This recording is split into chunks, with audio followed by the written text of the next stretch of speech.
মিষ্টি লাজুক রোদটি গরমকে bye bye দিয়ে শরৎকে বরণ করে নিয়ে শীতকে স্বাগতম জানাচ্ছে। কি সুন্দর একটি সকাল!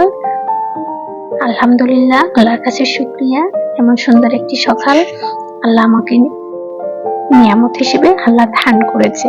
এই তো খুব ভোরে উঠে দেখলাম এত সুন্দর একটি সকাল, তাই ক্যামেরা বন্দি করে রেখে দিলাম।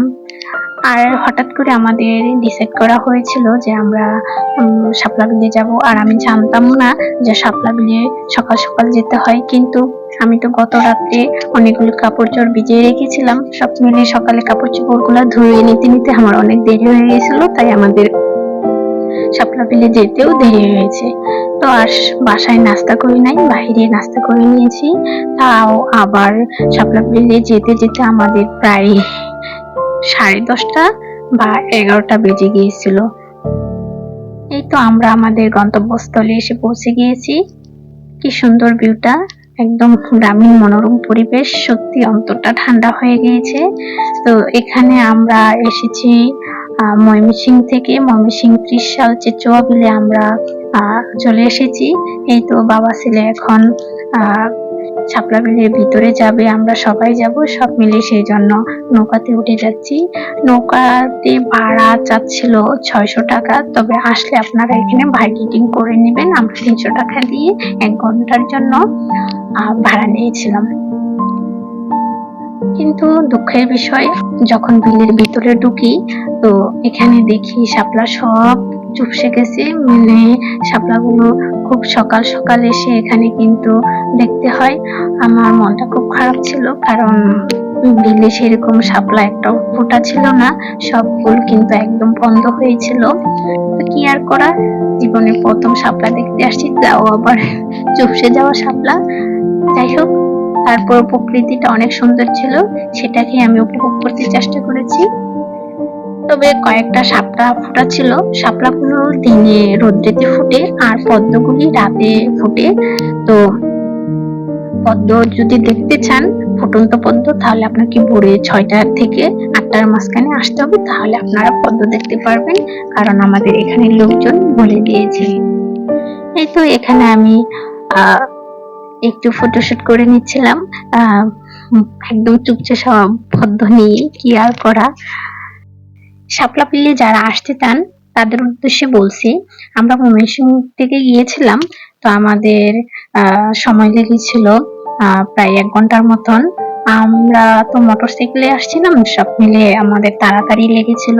আর আপনারা বাস দিয়ে আসতে পারেন বা সিএনজি দিয়ে আসতে পারেন। ময়মনসিংহ থেকে ত্রিশাল বাস স্টপেজে নেমে তারপর এখান থেকে আপনারা সিএনজি বা অটোরিকশা দিয়ে ভিতরে যেতে প্রায় আপনাদের 5 কিলো রাস্তা হবে সব মিলে আসতে।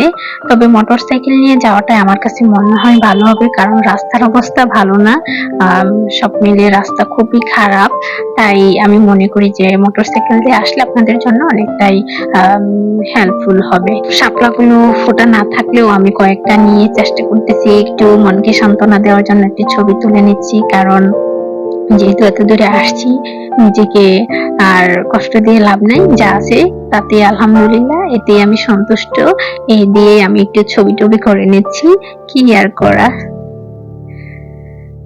এই তো এখন আমরা চলে আসতেছি, কারণ প্রচন্ড রোদ, রোদের জন্য ওখানে তাকানো যাচ্ছে না। ছেলেরও খুব পানির পিপাসা লাগতেছিল। এই তো মা ছেলে মিলে একটু পানিতে, স্বচ্ছ পানিটা ছিল তাই মিলে একটু হাতিয়ে নিচ্ছিলাম, সাথে ছেলেও একটু হাতিয়ে নিচ্ছে। শাপলা বিল থেকে চলে এসেছি। এখানে আমরা আজকে বাইরে লাঞ্চটা করব, তাই আমরা ময়মনসিংহের বাইপাসের এদিকে একটি রেস্টুরেন্ট আছে ফুড কর্নার নামে। তো আমরা এখানে এসে দুপুরে লাঞ্চটা করে নিয়েছিলাম। তো রেস্টুরেন্টটা অনেক সুন্দর ছিল। এই তো বাহিরের ভিউটা।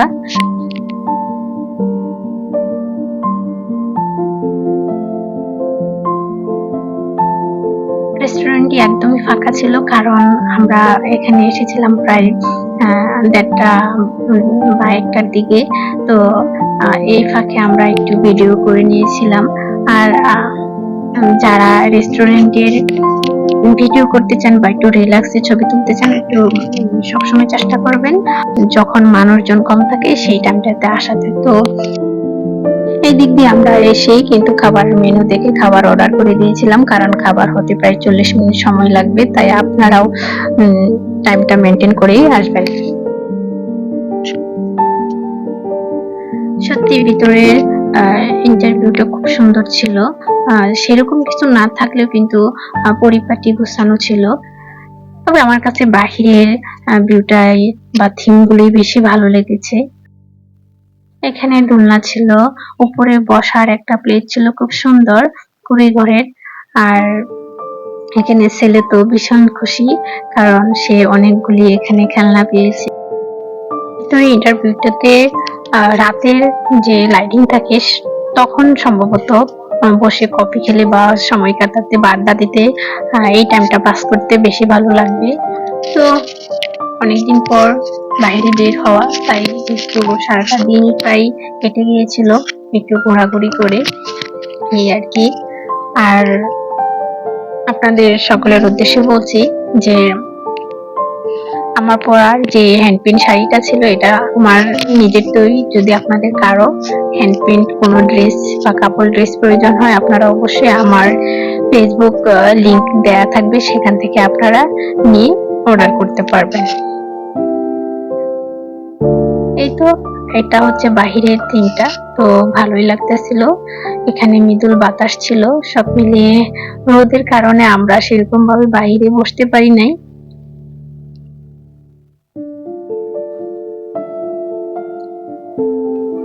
তবে আপনারা যদি আসেন বিকালে বা সন্ধ্যার পরে আসবেন, সেই মুহূর্তে এখানে ভিউটা অনেক সুন্দর লাগে, অনেক ভালো লাগে, আর ছবিও তুলতে পারবেন সুন্দর সুন্দর। তা আমরা তো রোদ ছিল, সব মিলে এতটা রোদের মাঝখানে ছবি তোলা যাচ্ছিল না। আর যেহেতু শাপলা বেলে ছিলাম, সেখানেও প্রচন্ড রোদে আমাদের শরীরের অবস্থা খুব কাহিল হয়ে গিয়েছিল, তাই আর বেশি বাইরে ছিলাম না। তারপরেও ছেলেকে আর আটকানো যাচ্ছিল না, ছেলে ছোটাছুটি করছে, দৌড়াদৌড়ি করছিল।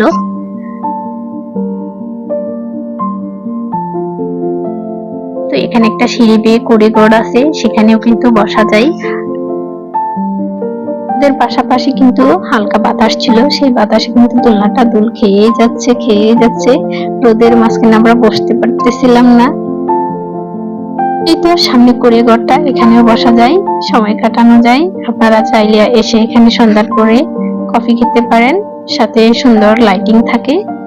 সন্ধ্যার পরে কিন্তু দারুণ লাগে। যেহেতু ছেলের বাবা নামাজে চলে গিয়েছিল, আমরা এই ফাঁকে মা ছেলে মিলে অনেক অনেক ফটোশুট করে নিচ্ছি।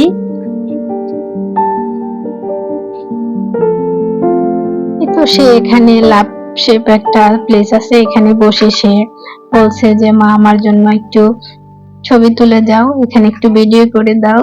এই তো মা ছেলে মিলে কিন্তু আর একটু ফটোশুট করে নিলাম। এই তো আমার সেই হ্যান্ড প্রিন্ট শাড়িটা, যদি আপনাদের ভালো লেগে থাকে অবশ্যই আমার ফেসবুক পেজে আপনারা অর্ডার করতে পারেন।